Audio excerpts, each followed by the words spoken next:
ওম শান্তি। সবাইকে আজকের এই বিশেষ আলোচনায় স্বাগত জানাই।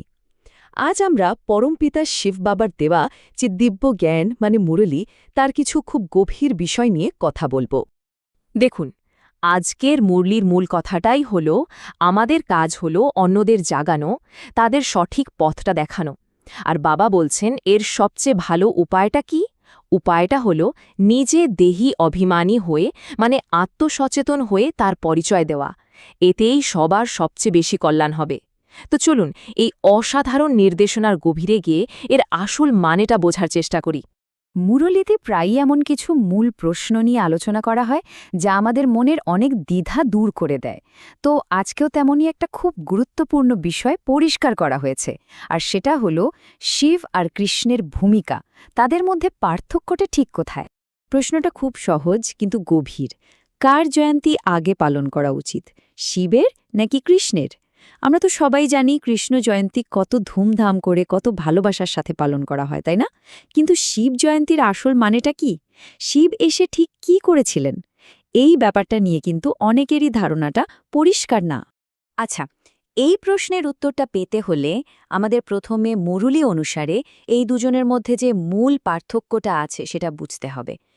একজন হলেন সৃষ্টিকর্তা আর অন্যজন তার প্রথম সৃষ্টি। এই পার্থক্যটা এখানে খুব সুন্দরভাবে দেখানো হয়েছে। দেখুন, একদিকে আছেন শিব বাবা। তিনি নিরাকার, পরমপিতা, সৃষ্টিকর্তা আর পতুত পাবন, যিনি আমাদের মতো পতিত আত্মাদের পবিত্র করেন। তিনি হলেন জ্ঞানের সাগর। তিনি কিন্তু কোনো মায়ের গর্ভ থেকে জন্ম নেন না, বরং একটা সাধারণ শরীরে অবতীর্ণ হন। আর তিনি জন্ম মৃত্যুর চক্রের বাইরে। আর অন্যদিকে শ্রীকৃষ্ণ হলেন বাবার প্রথম শ্রেষ্ঠ রচনা, সত্যযুগের প্রথম রাজকুমার। তিনি জ্ঞান লাভ করেন, মায়ের গর্ভ থেকে জন্ম নেন, আর পুরো ৮৪ জন্মের চক্রটা পার করেন। আর সবচেয়ে বড় কথা, গীতার যে জ্ঞান সেটা আসলে শিব বাবাই দেন। শ্রীকৃষ্ণ হলেন সেই জ্ঞান যিনি প্রথম শোনেন এবং জীবনে ধারণ করেন। আর মুরলীতে এই বিষয়টা আরও পরিষ্কার করে দেওয়া হয়েছে। বলা হচ্ছে শিবজয়ন্তীর প্রায় সাথে সাথে কিন্তু গীতা জয়ন্তী হয়। কেন? কারণটা খুব সহজ। বাবা শিব যখন পৃথিবীতে আসেন ঠিক তখনই তো তিনি গীতার জ্ঞান দেন। আর সেই জ্ঞান ধারণ করেই তো কৃষ্ণ তার নতুন পৃথিবী, তার রাজ্য স্থাপন করেন। তাহলে বুঝতেই পারছেন, প্রথমে বাবার আগমন, তারপর সে জ্ঞানের প্রকাশ। কিন্তু একটা প্রশ্ন থেকে যায়, তাই না, যে শিব বাবার এই অবতরণটা ঠিক কখন হয়? যখন তখন তো হয় না। এর উত্তরটা লুকিয়ে আছে আমাদের এই পুরো বিশ্বচক্রের একটা অত্যন্ত বিশেষ, খুব গুরুত্বপূর্ণ একটা সময়ের মধ্যে। এই বিশেষ সময়টাকেই বলা হয় সঙ্গম যুগ। ভাবুন তো, এটা হলো একটা কল্যাণকারী যুগ, যা ঠিক কলিযুগের শেষে আর সত্যযুগের শুরুতে আসে। একটা যুগের শেষ আর আরেকটা যুগের শুরুর মিলনস্থল। ঠিক এই সময় পরমপিতা এসে আমাদের আত্মানের পবিত্র করেন আর স্বর্গকে আবার স্থাপন করেন। এটাই হলো সে বদলের সময়, যখন এই পুরনো অপবিত্র দুনিয়াটা শেষ হয়ে একটা নতুন পবিত্র দুনিয়া শুরু হতে চলেছে। এই যে টাইমলাইনটা আমরা দেখতে পাচ্ছি, এটা বিষয়টা আরও পরিষ্কার করে দেয়। দেখুন, সত্যযুগ থেকে শুরু হয়ে সময়ের সাথে সাথে কিভাবে এই দুনিয়ার অধপতন হতে থাকে। ত্রেতা, দাপর আর শেষে কলিযুগে এসে এটা নরকে পরিণত হয়। আর ঠিক এই কলিযুগের শেষে সঙ্গম যুগে বাবা এসে আমাদের সত্যযুগের জন্য স্বর্গের সেই উত্তরাধিকারটা দিয়ে যান। তাহলে বুঝতেই পারছেন এই সঙ্গম যুগের গুরুত্ব কতটা বেশি। তো এতক্ষণ আমরা জানলাম যে কি ঘটছে আর কেন ঘটছে। এখন মুরলী আমাদের সবচেয়ে জরুরি প্রশ্নটার উত্তর দেবে, আর সেটা হলো কিভাবে। এই বিশেষ সময়ে আমাদের আধ্যাত্মিক পথটা ঠিক কি হবে, আমাদের করতেটা কি হবে।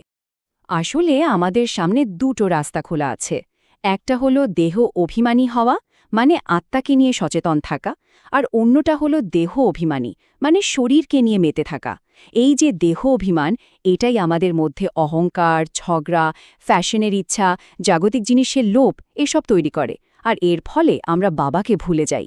কিন্তু যখন আমরা দেহি অভিমানী হই, তখন আমাদের মধ্যে নম্রতা, সরলতা, সবার জন্য আত্মিক স্নেহ আর সেবার ভাব জেগে ওঠে।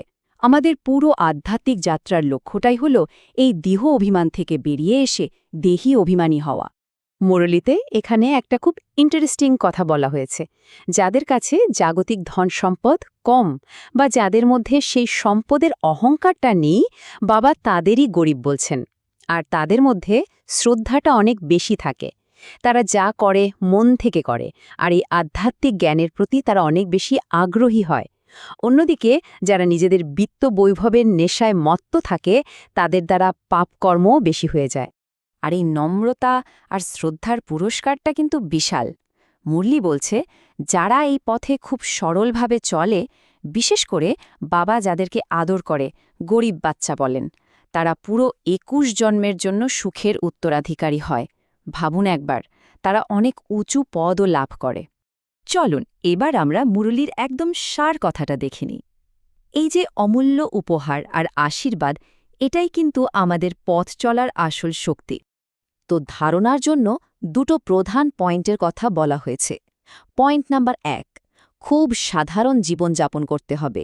ফ্যাশন বা দামি জিনিসের লোভ ছাড়তে হবে, কারণ এই জিনিসগুলোই আমাদের দেহ অভিমান বাড়িয়ে তোলে।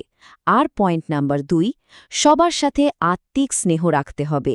কখনো খিটখিটে হওয়া যাবে না, যাকে বাবা বলছেন নোনতা হয়ে যাওয়া বা কোনো রকম ঝগড়া বিবাদে জড়ানো যাবে না। একদম বাবার আজ্ঞাকারী বিশ্বস্ত সন্তান হয়ে থাকতে হবে। আর আজকের আশীর্বাদটা কি অসাধারণ! বলা হচ্ছে, নিজের ভাগ্য আর সেই ভাগ্য যিনি বানিয়েছেন, মানে ভাগ্যবিধাতা, তার গুণগান গেয়ে সবসময় হাসি খুশি থাকতে। যখন আমরা আমাদের প্রাপ্তি আর সৌভাগ্যকে দেখি, তখন মনের সব কেন, কিভাবে, এই প্রশ্নগুলো শেষ হয়ে যায়। মনটা শুধু আনন্দে ভরে থাকে। আর যে নিজে আনন্দিত, সেই তো অন্যদের আনন্দ দিতে পারে, তাই না? আর সব শেষে আজকের স্লোগানটা হলো, এক নামি এবং ইকোনমি, এই দুটোকে সাথে নিয়ে চলাই ব্রাহ্মণ জীবনের সফলতার মূল ভিত্তি। এর মানেটা কি? মানে হলো, এক বাবার নামে স্থির থাকতে হবে আর সব কিছুতে মিতব্যয়ী হতে হবে, মানে সাশ্রয়ী। এই দুটোই হলো সফলতার চাবিকাঠি। যাওয়ার আগে একটা ভাবনা সবার জন্য রেখে যাচ্ছি। একবার ভাবুন তো, যদি আত্মা সত্যি একটা ছোট্ট অবিনশ্বর নক্ষত্র হয়, যে এই জীবন নাটকে নিজের পার্ট প্লে করছে, তাহলে এই জ্ঞানটা আমাদের জীবনের দিকে তাকানোর দৃষ্টিভঙ্গিটাকে কিভাবে বদলে দিতে পারে? এই ভাবনাটা নিয়েই আজকের আলোচনা শেষ করছি। ওম শান্তি।